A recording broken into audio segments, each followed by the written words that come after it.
સજ્જનો અને બહેનો, એક સાધુ તરીકે પ્રજાના હિતમાં ક્યારેક ક્યારેક વાત કરવી પડે છે, પણ કેટલાક લોકો ગલત અર્થ કરતા હોય છે.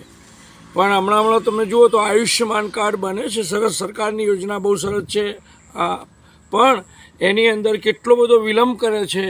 અહીંયા જે કોન્ટ્રાક્ટ આપ્યો હોય એ લોકો, અને પછી હોસ્પિટલોમાં કોઈ દાખલ થાય તો એને સાથે દલીલો કરે.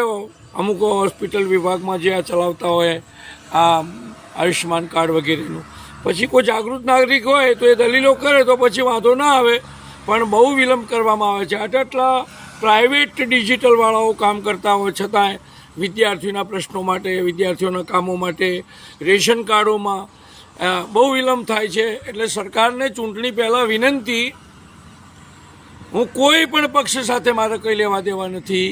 હું સત્યના માર્ગે એક સાધુ તરીકે